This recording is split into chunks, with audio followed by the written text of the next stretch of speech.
What's up, beautiful people, and welcome to the R&D show. And we are your hosts. I'm Shad, I'm Ryan Ashley. and you're tuned into the R&D show. Yes, sir.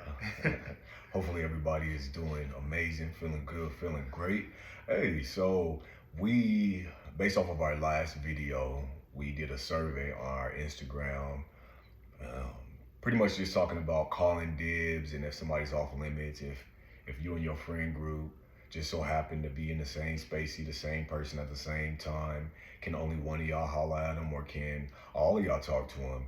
And it's interesting because everybody had a different opinion. You know, it was going down in the DM. There was some great debates as far as like, nah, I don't even care. Like, we can all talk to them because at the end of the day, they're going to choose who they like anyway. Then you have some people that felt like, well, if you're a loyal friend, you don't let me talk to them and nobody. I don't know. It's just kind of weird. So we really appreciate the feedback and the discussion. Yeah, it was very interesting to get the different perspectives and to see how people have changed over time. Initially, maybe they were the type of people that said, you can call dibs, and now as they gotten older and they matured, it's like, that's silly. You shouldn't be able to call dibs. But everyone for themselves. That person may not even be interested in the person that called dibs. So some people have evolved over time as well. Yes, and it's great to evolve. I mean, there's plenty of fish in the sea, and that particular fish that you all spotted just might not be your catch. So you just keep fishing. There's a billion fish. A billion fish in the sea. There's a lot of fish in the sea. Yes, Sometimes man. it doesn't feel like that. Everybody says 9 billion people in the world, but then people are just trying to find that one. And sometimes it's not just that one. It could be a number of ones. It could be. But it is tough. It is tough. I remember dating when I was, when I was single, and I was single for 8 years, and it was very difficult to find somebody. I ended up getting lucky eventually. And so that's how we're going to segue into our topics. We have a few topics that we're going to talk about. And we're going to first jump into friendships. Friendships. And I think how friendships have evolved and changed throughout time and over the years. And then also you as a person, you change, you evolve. And so the way that you friendship and relationship within that friendship and how it's different and how certain things are more important to you in a friendship than other things. And so I personally want to talk about where I am today with friendships and how I govern myself in my friendships and what it looks like to have friends in Atlanta. Like Atlanta friendships and things of that nature. And so based off of my experience, I have always, first I believe in order to have good friends, you have to be a good friend first, right? Mm-hmm. And so I can honestly say that I believe that I've always been a very good friend to my friends. I have always been a person that shows up for my friends, check in on my friends. I overextend myself when it comes to my friends. I am just a friendship orientation guy. Like I've always been an oriented friendship type of person. You know what I mean? That's just who I am. I have not always had luck in that department when it comes to it being reciprocated. And sometimes I'm like, okay, well, that's just how they are. But as I've gotten older, I have this expectation and expect what you accept, right? And so I accept the same thing, but not necessarily in the same way because we're different people. So I understand that we're going to show up as friends differently, but I still expect to be able to feel it. And if I'm able to feel it, then I can receive it. And I feel like I'm not the only one that's in this friendship, in this relationship. Yeah, that's interesting. We've had a little bit different journeys in that respect. I find that my friends have been able to generally show up for me, and I show up for them. So it's just a little bit different. It's really interesting to hear about your experience more. So let's dive into that. All right, so my experience. So I grew up with with a lot of friends, and I would say black, white, Asian, Indian, a melting pot of friends because I've always been a very friendly, welcoming individual. I have this energy that's inviting, it's welcoming, or whatever the case may be, growing up. And so for one, I've had the same best friend since 6th grade. and we've been best friends for a very, very long time, over 25 years. So that just shows you that I know how to maintain true friendship, right? We never argue, we never fuss, we never fight, we never fell out. Like literally, if anything, I also like it's funny because years ago we labeled ourselves soulmates. Like we have to be soulmates, and so it's funny because it started to come out more and more that best friends are soulmates. Like your best friend can be your soulmate, and it's not on the level that some people think that it is. It's just that the relationship that you have is so strong in the bond and the things that you share are just like no other. And so it's to a level and a different frequency that puts you in like this space of a soulmate type of thing. And so here I met friends and I had some friends and I thought it was cool and I thought it was great. And see, here's the thing with me. I'm not either you can be my friend or you got to be their friend. You got to pick and choose like that type of person. And I'm also not, you got to look a certain way. You have to do this and do that. I'm not that guy.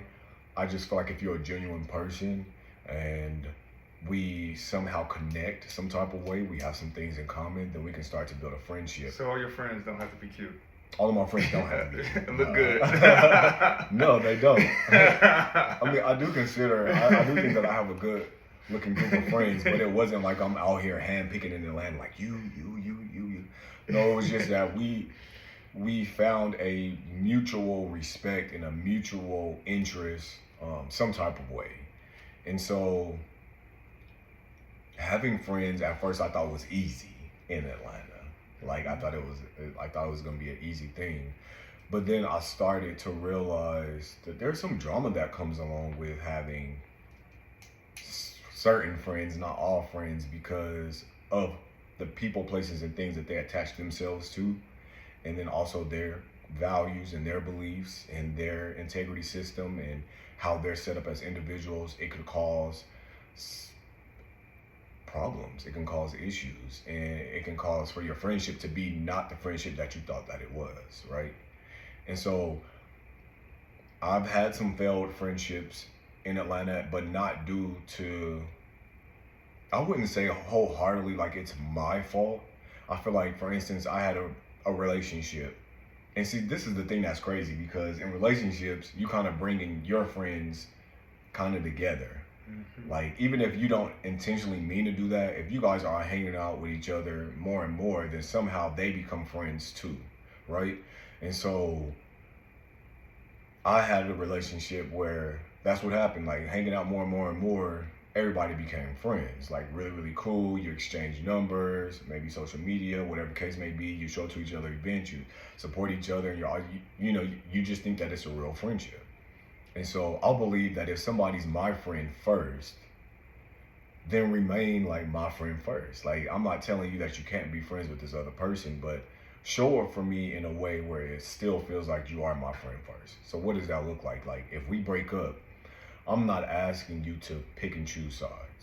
Now, if it was a violent or life-threatening or just a very, very terrible situation, and you were kind of, you were privy to what was going on in that relationship, and, we may have talked about some things, and you're just like, oh my goodness, I can't believe this happened to you, whatever the case may be, blah, blah, blah, blah, then I don't think that I think it's a no-brainer that you be like, okay, well, I'm not going to deal with this person, especially if this happened to you, because I don't feel comfortable dealing with this person because you're my friend first. So I feel like that should be a no-brainer. Unfortunately, it's not. However, if it was just a breakup and it is what it is, but you guys were friends and you established this relationship, I'm not the person to ask you to pick and choose. Like, you got to choose me and only me. If we have a conversation, then I would be like, hey, like, I'll never ask you to pick and choose. But at the same time, I don't want to look up on social media and see that you're always with this person. I don't want to be out and run into y'all all the time. Like, if you're my friend first, show up as my friend first in your actions as well. But again, I'm not asking you to pick and choose. I'm asking you to govern yourself accordingly and create a balance and boundaries, and that's it. So you're asking them to prioritize you over the other person? Not necessarily prioritize me over them, but just have a balance. You know, have a balance. It shouldn't be. It's tough because it shouldn't be like 70-30. Okay. That's kind of weird. All right. So like you're with them 70% of the time, you're with me 30% of the time, or something like that. Just have a balance, whatever a healthy balance looks like, to where it's not questionable. Like, are we really friends, or are we not friends? I don't think that's tough, is it? I don't think that's tough, especially if you were my friend first. I would expect for you to have some loyalty to me in that sense. You know, put our friendship first. And like you said, if it was some type of situation where it was a cheating, it was whatever it may be, I felt some type of way about it, or it was violent or whatever. In that instance, maybe I probably wouldn't want you to be friends with them, because like this person really hurt me. You're my friend, and I just wouldn't want to see you hanging out with that person. Yeah, and you should be able to understand that and be empathetic towards that, if that is the case, because I would be the same way. I don't want to be in a situation with someone, a relationship with someone, if I know that they really hurt my friend. Like, why would I want to? I'm not gonna be cool with you. But the tricky part of the conversation is, what does really hurt mean? What really hurts to you may not be the same to your friend. Your friend might feel like he was really hurt, but you may not feel like he was really hurt. You're like, oh, that wasn't a big deal, and you should be over that. So I think that's the tricky part of that conversation. You're absolutely right, because in this scenario, my friend, her attitude was kind of like, you can't tell me who to be friends with. But I never said who you can and can't be friends with. I just asked for a healthy balance. I didn't say you have to choose or you have to stop talking to this person.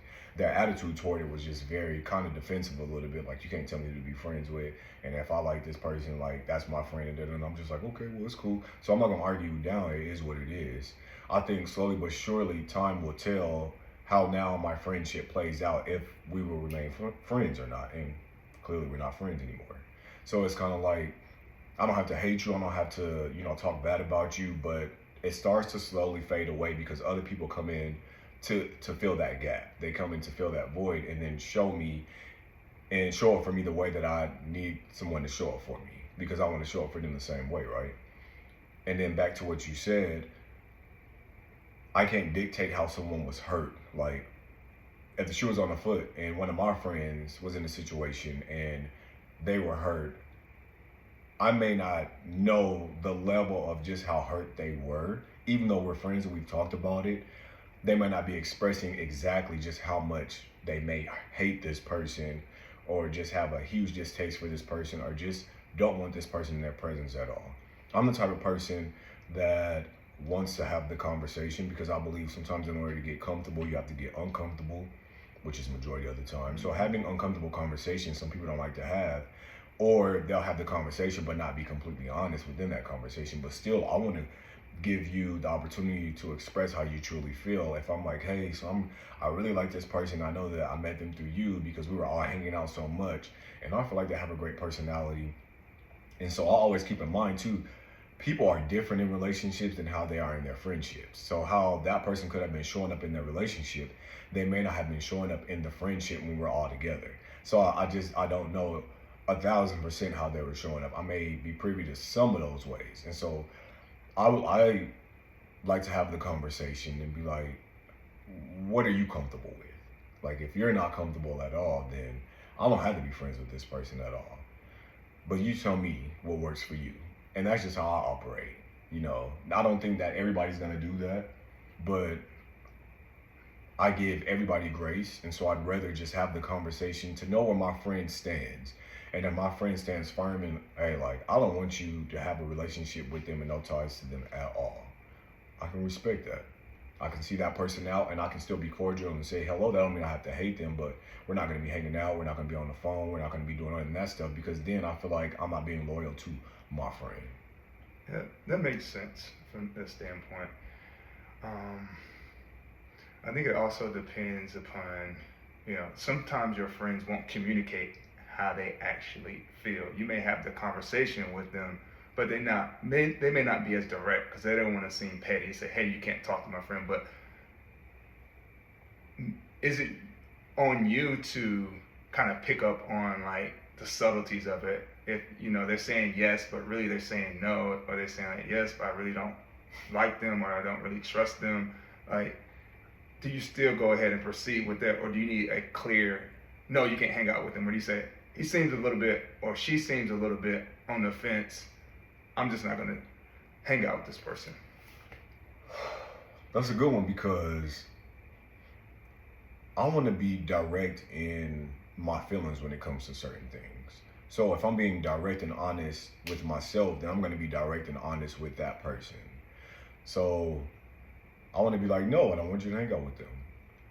I don't want to be a mind reader to try to figure out, are you saying you really don't want me to hang out with them, or if it's okay? I want you to be like, hey, I don't want you to hang out with them at all. I don't feel comfortable with it, period, boom.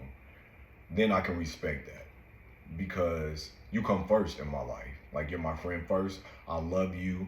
I value this relationship. I care about you, and so I'm not a mind reader. None of us are. So I think beating around the bush does no one any justice. I think at the end of the day, that just causes issues, because it leaves a space of confusion. And then it also will leave a space of someone feeling like, okay, so we're not really friends, because you didn't get what I said. But it's like, but you said you didn't. Okay. But now I'm getting it. Now I'm getting it, because now we're having the conversation again. And so now I'm understanding that what you were really trying to say is you don't want me to have any type of communication with them, Basically, what he or she may really be saying, I don't fuck with them. I don't want you to fuck with them either. Yeah. In their own way. Absolutely. Yeah. But I think being direct is helpful, because we're at this age where being direct is very much so needed. You cannot be indirect and then expect direct results. But sometimes I think friends want you to come up with a decision, you to choose. Like, you should know. But that's tough. You should know better. You should know better than to like hang tough. out with my ex. So I think it's tough, because again, we have now formed some type of friendship outside of you guys' relationship. Like, we're really cool. And so it's cutthroat to just cut people off cold turkey. You know what I mean? It's just like, dang, that's raw. And you just have to be set up that way. And I'm not necessarily set up that way. That's why I said, when it comes to myself, I'm not going to ask my friends to pick and choose. I'm going to ask for them to have balance. However, if it's just an intense situation and they were a part of knowing what happened, we shouldn't even be having a conversation. That's not your friend. Because why would you want to be friends with somebody that did your friend the way that they did your friend? I agree with that. I think that'd be tough. And on the flip side of that, accountability in friendships. I think it's weird how, going back to a friendship group, like you guys have merged your friends or whatever, and you have these relationships with your ex's friends or your significant other's friends or whatever the case may be, and they are privy to what's happened in your relationship. They also know how their friend is, their friend. They know how you are, and they know how your friend is. So I think being around each other enough, you get to know someone's character and how they carry themselves and operate. I have a hard time being friends with individuals who don't hold their friend, who could be like an ex or a current partner, accountable. Instead, they just go along with anything that they do, and they're kind of like a cheerleader in the worst way. But they don't hold them accountable. Like, they don't check their friends. Like, hey, you got a good person, you you wilding. Like, at the end of the day, you need to check yourself, because the things that you're doing, it's disrespectful, it's unbecoming, it's things that are, it's not conducive to a healthy relationship, but also it's not conducive to a healthy lifestyle for you yourself in general. Instead, they use, well, I'm loyal to my friend, and because I'm loyal to my friend, I don't, I just felt like it's not my place to say anything to my friend when it came to, or I didn't have to really care about the way that you felt because I'm loyal to my friend. So even if my friend hurt you, that was none of my business, because I'm loyal to my friend. So how are you not loyal by holding your friend accountable. I think accountability is a loyal friend. I think that if a good friend holds their friends accountable, a good friend wants their friend to live a healthy lifestyle. A good friend wants their friends to have healthy relationships. A good friend knows how to tell their friends when they are wrong. A good friend knows to have the tough, uncomfortable conversations. A good friend knows how to be like, you don't really need to be with them. You may miss them, but missing somebody does not mean you need to be back with them. Or, you know, you did them really wrong. You had somebody really good in your life, and now look at you. I think the challenge comes from when it's two sides of the story and they're getting more of their friend's side of the story. Yes, they get your perspective to what's happening, but they're getting their friend's side of the story. So maybe their perception of what happened is not the same as your perception of what happens. So they don't feel a need to say anything to their friend because it was like, okay, I got his side of the story, so I'm just gonna stay out of it because I didn't think he really did anything wrong, or that's just y'all's relationship, and both of you guys were wrong, whatever it may be. So I can see like from that standpoint, but I do agree with you that a good friend will hold your friend accountable. You know, you want them to grow, you want them to be better. So you want to be honest and direct, even if they're doing wrong in a relationship. You want better for them. You want them to be in a loving relationship and a healthy relationship. So you encourage them to be better and to do better. But you know what? As I started to think about that, I started to realize that some of those friends actually don't want their friend to be better.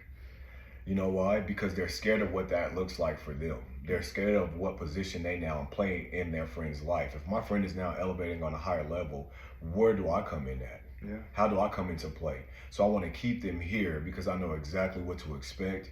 I know exactly how to handle them, and I know how to relationship with them. And it's always gonna be fun and games. Like it's always gonna be a monkey of the show, and we always get to laugh and wow out. But it's like y'all 40, 35, 30, 50. At what point do you want to elevate in relationships and also have some type of real loyalty and accountability? Some people are just scared. Some people are okay with their friends doing bad because it makes them feel better about themselves. Absolutely. Okay, if my friend is really elevating, how would that reflect upon me? I feel good now that my friend is in this position and I'm maybe in a better position because, you know, that makes me feel good about myself. Absolutely. And then also, if my friend is in a serious situation and I'm not, I feel like I'm losing my friend. Yeah.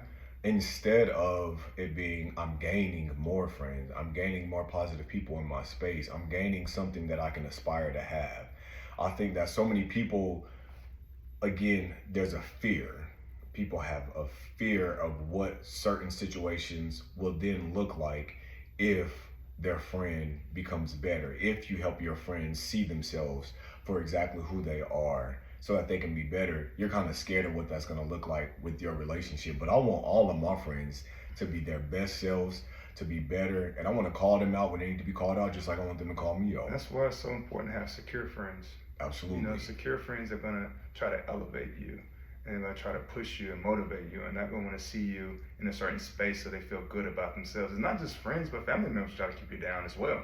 So this pertains to anybody that you have any particular relationship with. You got to be really careful. Are these people really in my corner? Do they really want to see me grow? Are they here for me? Yeah, absolutely. So ask yourself, are you a friend that holds your friends accountable? Are you that type of loyal friend? Or are you just a friend that is just, you don't care? You're pretty much just there for the ride.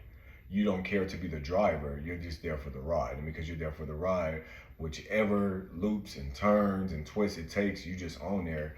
But nobody is really ahead, everybody's just a tail.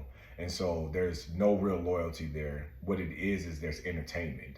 And a lot of times people just want entertaining things. They know that they have these certain friends that are always going to be entertaining and give them a good time. So they don't want them to grow. They don't want them to be better. They want to leave them exactly where they are. Leave them alone. Yeah.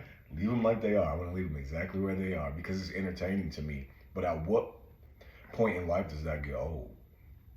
Yeah. At some point, I think that would get old. So that's going to be a good question. I think we'll pose that on social media just to see what the feedback is. Accountability. Yeah. And so I say that to say I'm still learning, I'm still growing. And one thing about me is I do value friendships. I value them enough to know that I'm not going to be the type of friend that expects to be invited to your wedding, your engagement party, any big life occasion in your life if I have not shown up as a friend that should get that type of treatment. I think that so many people feel obligated and they're entitled. They have this entitlement issue because they're like, well, we were childhood friends or we were bros or we grew up together. It could have been 10 years that have passed. When's the last time you checked in on them? Have you even met their significant other? When's the last time you traveled to see them? Do you even know what has happened in their life over the last 10 years? What makes you think that just because at some point in life, at some stage, maybe in high school or middle school, you guys were best friends or close friends or bros, do you think now in adulthood, you have the right to get an invitation to the next level in this person's life? You don't get a first class ticket in my life if you haven't been a first class friend. Let's be very clear. Amen. I mean, that's powerful. You know, if that person hasn't shown up for you, why do they expect to be at one of the biggest moments of your life? I think you're better about setting boundaries than I am. So that's probably why you might have a little bit more difficulties, because you set hardcore boundaries, and I'm kind of like, I'm not the type of friend that gives people multiple chances. And you give people chances, but I tend to give people a lot more chances and to be more accommodating. And it's something I'm working on. Usually because having a balance and boundaries is important. Like, for one, I'm a Libra. And, you know, we operate off of a scale now. Yeah. And we like to have balance. Yeah. Because if our scale is not operating on balance, then we're not operating to our true selves, and we're all out of whack. And we show up out of whack. We have an energy that's out of whack. And so I'm the type of person that balance is important to me. And you can't expect for me to be the same type of friend as you. Like, I know that we went years without talking to each other, but I never thought that I wouldn't be invited to something big. It's like, in what way, shape, or form have I ever shown that I can go years without talking to somebody, but still they can be invited to even the cookout, let alone a wedding or anything like that? Like, you're not even a friend that wishes somebody happy birthday. When's the last time you posted me? When's the last time you supported me? You know, I have different things going on in my life, different entrepreneurship things that are happening.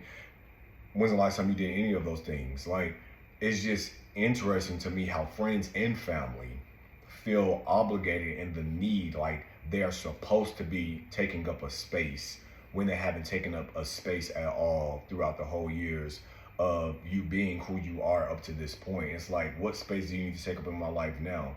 To fill a seat just to have something to talk about for the next 365 days? No, thank you. It won't work that way. I just feel like that's showing up fake and phony, and there's a motive there and there's a negative intention. I feel like if there was intention that was positive, then a real positive conversation would have been had.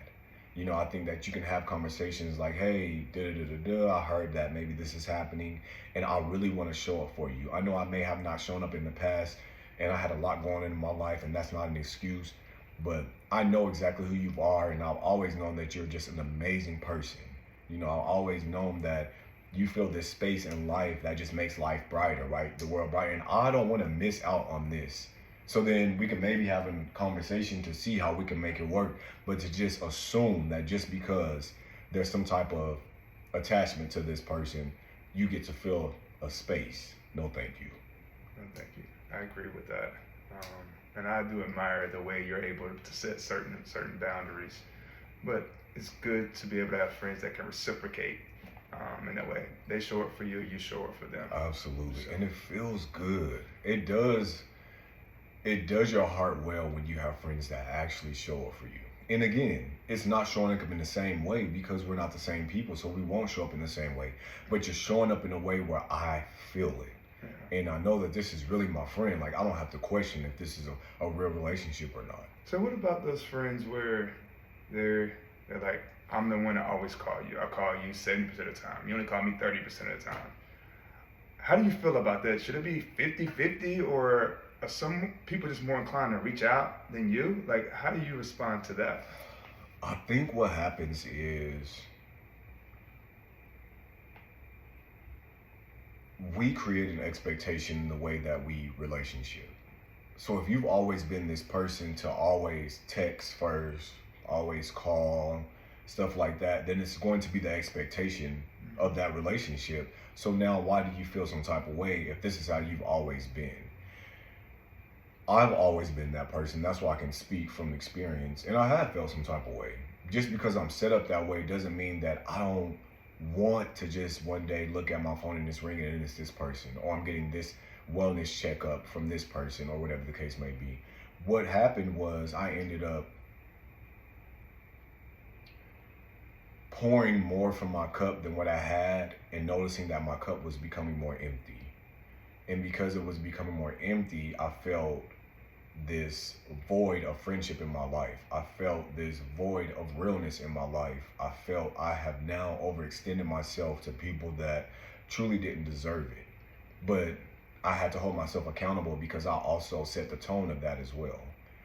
And so now, because I've set the tone of that, my expectation is just, I want the same thing in return, but by then it's probably a little too late because the tone had been set. However, that doesn't mean I don't get to have the conversation and be like, hey, this is where I am. I feel like I know that I'm always the person that has been checking in and calling and showing up, but I'm in a space now where I need that. I feel like I want to feel like I matter. I want to feel like I'm just as important to you as you are to me.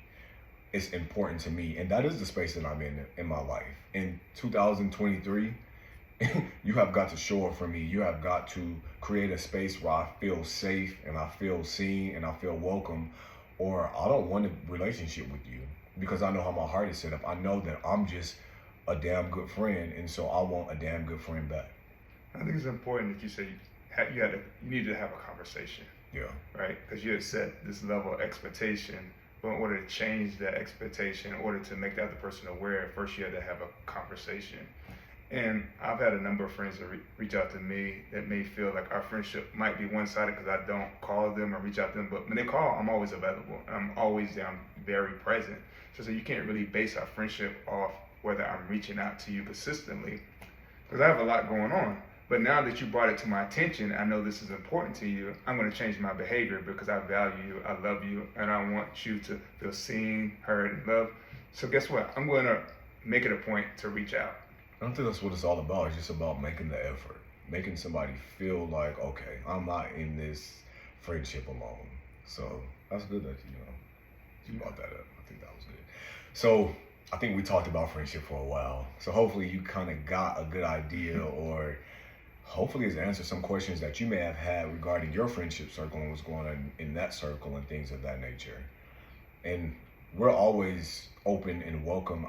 I know I am, to new friends. I don't feel like just because I'm a certain age, I don't have space for new friends. I always have space to be inspired by people that are doing amazing things, that maybe want to travel and live their best life, and they're just good people. I'm always going to be for good people, so I always welcome good people in my life, period.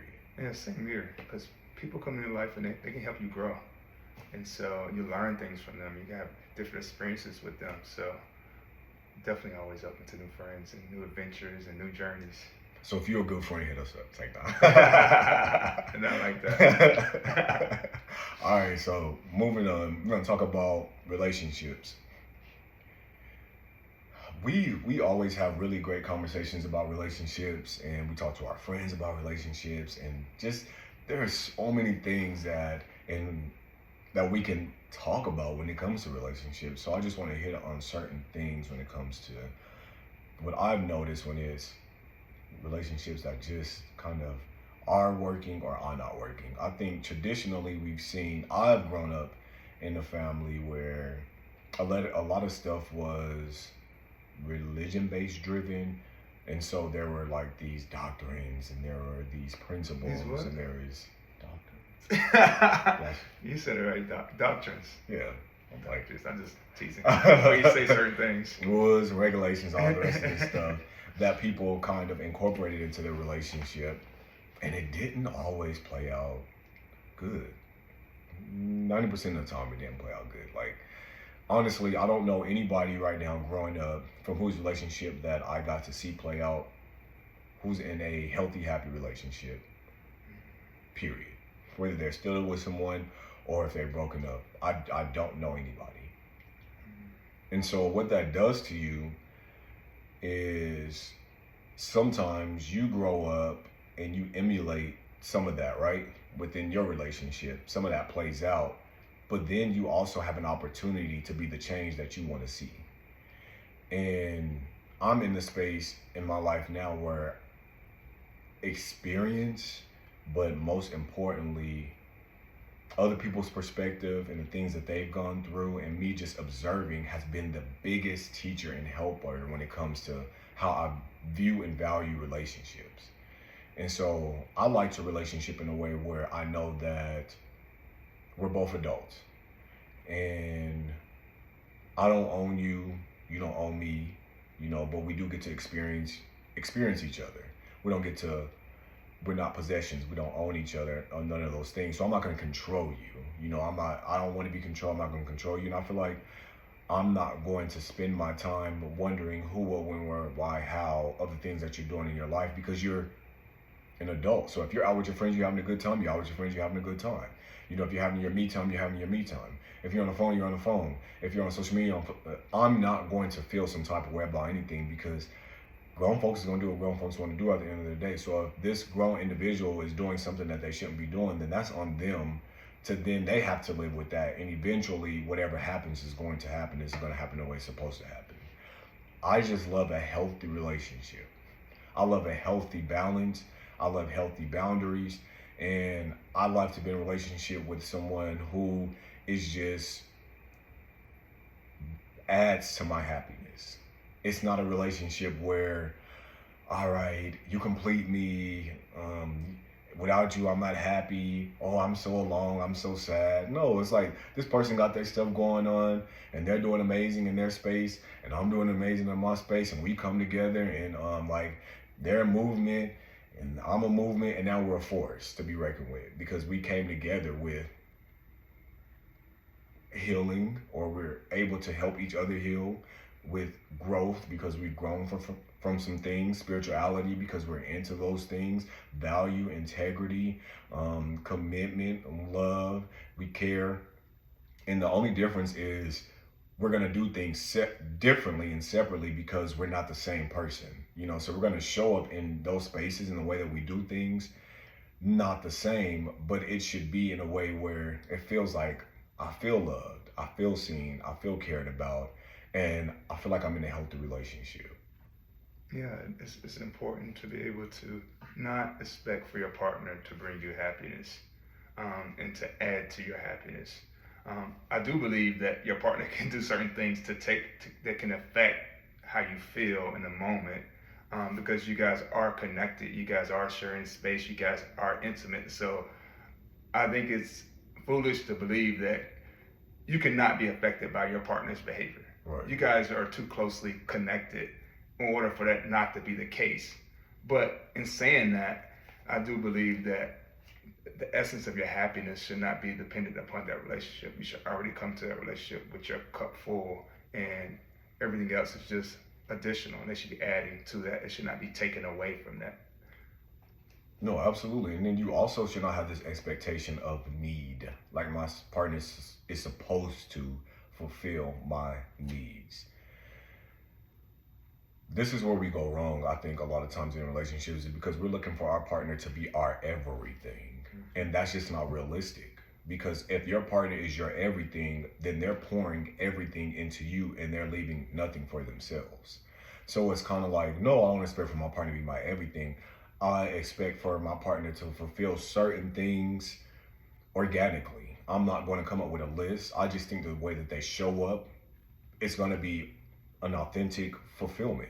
But I also feel like there's needs that are fulfilled by my family ships, my friendships, my work ships, maybe my pet, and just things that I do in general that are fulfilling to myself help to fulfill those needs. But some people want their partner to be their everything. And I feel like that is not a setup for success. Yeah, I believe you should diversify your feelings and your emotions. Because if something were to happen in a relationship, you don't want all your feelings and your emotions to be dependent upon that one person. And then you're going to be distraught because you depend on a person for everything. I also feel that that's a lot of weight to be somebody's everything. I don't want to be somebody's everything, and I don't want anybody else to be my everything. Absolutely not. As well. But I do feel there are certain needs that like your partner should try to fulfill. I'm not one that says, okay, that I shouldn't be there to fill my partner needs. If they want something and I don't want to do it, I think there's a level of compromise and working together. So I do believe that like in certain instances, you may cater to more towards your partner, but you also try to maintain a certain sense of yourself as well. You don't want to lose yourself in doing that. But I do think there's a level at times of understanding, compromising, and adjusting. See, Ryan likes the word compromise. Mm-hmm. It's crazy because we found out a few years ago that we both feel a certain type of way about the word compromise, but it still serves a purpose. You're still kind of doing the same thing. It still serves a purpose, but he uses compromise, I use earn. So it's very interesting, but it still serves the same purpose. I think the biggest thing that he hit on is do not lose yourself. So many people get in these relationships and they take on another person's identity. They take on their everything. So then they become their everything and they feel like without that relationship, they will have nothing. I don't want to be alone and I don't want to do, and I don't know how to, if anybody's going to want me because I don't have been with this person and I don't know. You keep telling yourself this story and you're creating this narrative because it sounds good to you. And so therefore you're not giving yourself the opportunity to see what's on the other side of healing, what's on the other side of reinventing yourself to another version, a better version of yourself. What's on the other side of, I deserve the same type of love that I give out. And because I wasn't getting that, I want to one day see what that feels like. And when I tell you it's one of the most beautiful, amazing feelings, but you have to put yourself in position to receive it. And a lot of time, people are not in that position. So they always have these conversations about, well, I'm always going to be single. There's nobody out there in the world for me and nobody want me. And to me, it's because you don't want yourself. Mm-hmm. When you don't know how to sit into yourself and be okay with me, myself, and I, those should be some of the most amazing years of your life. You know why? Because your heart is not in, nobody has the keys to your heart, right? And I don't like the keys to the heart thing. We'll get on that eventually. But a lot of people do this whole keys to the heart. But so nobody's playing with your heart. Nobody is giving you the roller coaster ride of emotions. Nobody's playing with your mind, body, soul, spirit, your energy. You are just on the level of peace. When you're single, you should be in a level of wholeness and peace. And I feel like sometimes when you get in relationships, some of that chips away. Some of that chips away depending on who you're with, because some things can be draining, some things can be damaging, some things can be life altering in general. So the whole, oh, I'm by myself, I'm not happy, it's a personal issue. It has nothing to do with being in a relationship, because if you're not happy by yourself, you're not going to be happy in a relationship. If you're not whole by yourself, you're not going to be whole in a relationship. And guess what? You're going to bring that same trauma into that relationship. And every single time your relationship is going to fail because you have not done the work to live in peace. You have been living lonely in pieces this whole time. That says a lot about you, not about the other person, not about the world, not about people that are in relationships. It says a lot about who you are and where you are in your life, and why aren't you in therapy? Why aren't you doing the work to unpack whatever that is, whatever that trauma is, so that you can be whole and okay with waking up to myself, cooking for myself, going on vacation with myself, loving on myself, because the way that I show up for myself and love on myself is what I'm going to expect for that person to show up when it comes to, and I'm going to show up the same way. But when you don't have an expectation for how you handle and love on yourself, you're going to get any and everything every time, and it's always going to end up not being what it should have been, but it did. Because exactly where you are is exactly what you got. Yeah, you're a reflection. The people you attract are a reflection of where you are in life. Absolutely. And so if you feel unworthy, you're going to attract people who make you feel unworthy. So it's up for you to do that personal work. And I talked about this at our wedding. Why do we put romantic love at the peak? You can have everything going right. You can have a great family. You can have great friendships. You can be doing really well at your job, but just because you don't have that romantic connection, you feel lonely, you feel not whole, you feel not complete. But yet you have all these other loves that can come in your life and fill you up. The love of having a child between a father and son, a mother and daughter. Absolutely. You know, you have all these different types of love. Why not lean into that as well and not just feel like you're incomplete because you don't have someone, a romantic someone? It's really interesting how we put that on the pedestal. And I think that's part of the problem. And it's interesting because some people are so caught up in what they see somebody else has, not knowing that what they see somebody else has may be what somebody else don't even want to be in no more. Mm-hmm. May be a situation that isn't even healthy. But from the outside, you're just so, goals. It ain't even their own goals. They've been sick and tired of each other. One person's been trying to figure out how to get about that situation, but they're so, deep into it that now their heart is just so overwhelmed with a lot going on that now they feel like, I don't know how to get out of this. My advice is to get out. My advice is just get out. You're human, so you're going to feel, you're entitled to feel. But in order for you to heal and to grow and to see the next level in life, you have to take the first step. And that is getting out of a situation that is not good for you. Who wants to say that they've been married for 30 years, but 20 years of that marriage you were miserable? Yeah. That's tough. I think that's crazy to me. I think it's the fear of the unknown. It's the fear of being alone. And also it's attachment. You've been attached to this person for 20 years. And if you go back towards history, there was safety in having people together. That was a survival technique. And we develop attachment. So when you're attached to this person and now all of a sudden you're no longer with that person, it almost feels like a death. So I think it's natural for people to feel scared and afraid. But also then you have to think about yourself. Do I want to lose myself? Do I want to be the death of myself staying in this relationship where I don't get to be the person that I really want to be?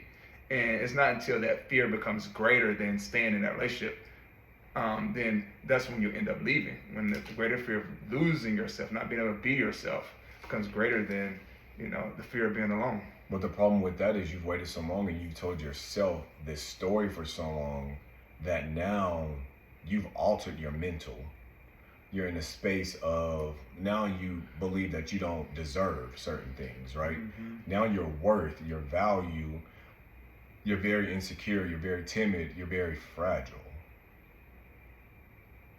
And because you're very fragile, if somebody that is made of steel comes into your life, they're going to shatter you every time. They're going to shatter you every time because you're not confident in yourself. You're not in a space where you're able to receive what was really for you, but because you didn't do the work, you missed that opportunity. I've talked to women before who are only used to dating certain types of guys because they feel like that's all that they can relate to, or they feel like that's all that they are worthy of. And so they'll go for a mediocre, right? And so I tell them all the time, when you settle for less, you end up with less than what you settled for. Mm-hmm. And so you're always going to have this same story and play this same sad love song because it's the narrative that you've created. It's the life that you created for yourself. But when you do the work and you grow into another version of yourself and someone comes into your life that is someone that you have never experienced before, yes, you're going to be a taken back, right? You're going to be like, wow, am I really prepared for this? But if you've done the work, do I really deserve this? Right. Am I worthy? Am I worthy of this? And a lot of times people feel like they're not worthy of it. And This is too good to be true. Yeah, And because it's too good to be true, I'm going to sabotage it. Yes. Because you're self-sabotaging yourself of what you really and truly deserve if you've done the work. So it's kind of like if you've done the work, yeah, you might question and be like, am I really deserving of it? But then you start to realize, I do deserve it. I'm worthy of it. It is my time.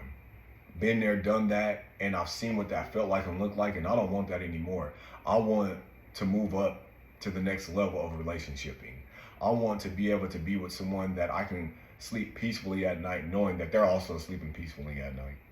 Mm-hmm.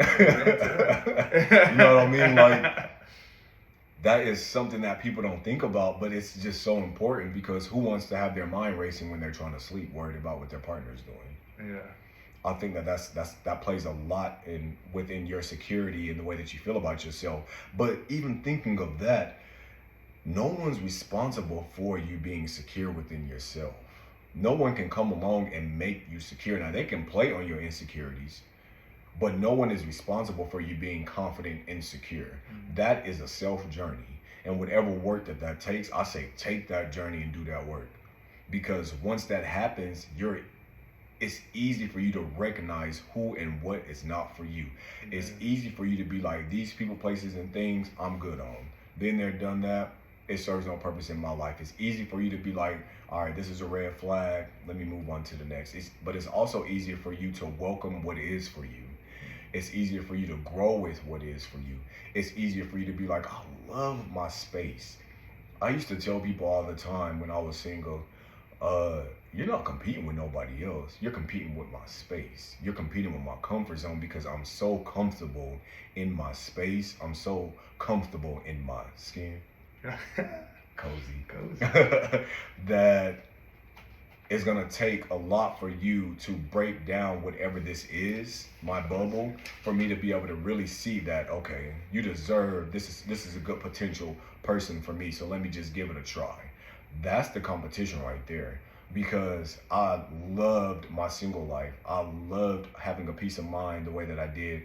And I love just your peace. Is you can't pay for peace, you know. And then also, I don't do drama. I don't like any of those things. I've never been this type of human being who has welcomed negativity and drama. And so it'd be foreign to me when it happens, and it just throws me all out of whack. And I just kind of like, no, that ain't for me. And so some people are used to the trauma and the drama. I'm not.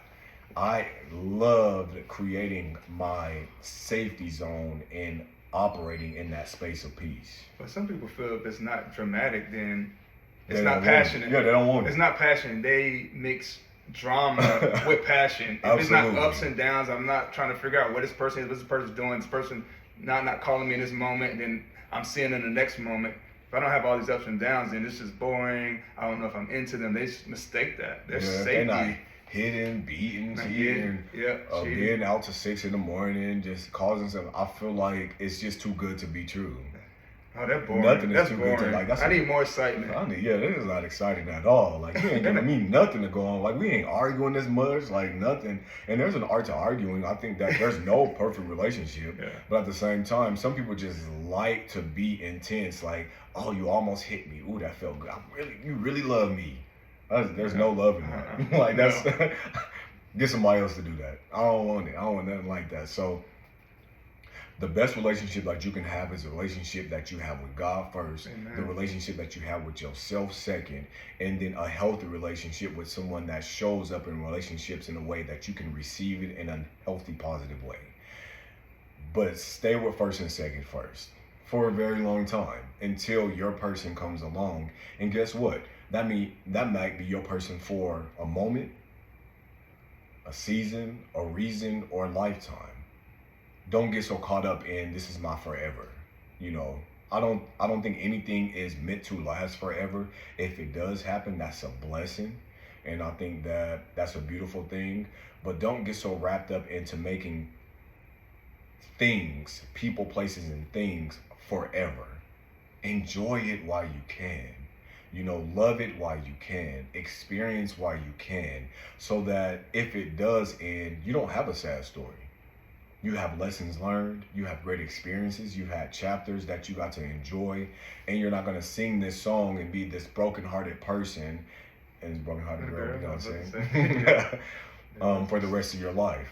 But you've now created this narrative of reasons, seasons, or possibly a lifetime. But whatever it is, I'm going to enjoy the moment of what it is. But sometimes you can miss the moment because you're so busy focusing on, is this forever? Absolutely. But you're not being present and you're not able to enjoy the space where you are. So you completely missed all this beauty and happiness right where you are. And then you may end up being together forever. Yeah. It may be moments on top of moments on top of moments. I want to shout out to my parents. They celebrated the 45th anniversary yesterday. Let's go. Let's go, Lowry's. That's what I'm talking about. Yeah. And stuff like that isn't easy. It takes work. If you're willing to do the work, it can't just always be tug of war. And it's been healthy. My mom says, she said, luckily we haven't had a rocky relationship, and I haven't seen them have a rocky relationship. You know, they're different. They have different attachment styles, but they respect each other and they genuinely love each other, and they still have fun together. I love it. Congratulations. Congratulations. And congratulations to anybody that has had a healthy relationship and or marriage for decades. Yeah. I think it's a beautiful thing to see. And when I say healthy, I mean when those doors are closed and nobody sees you, it's healthy behind closed doors. Not healthy on social media. Right. Because there's a lot of people pretending, Absolutely. you know, to be in a great relationship on social media, but off social media, it may not be going so well. Yeah, off social media, they are in shambles and they are living this relationship in pieces and not in peace. So again, I say, for real, pieces all over the place.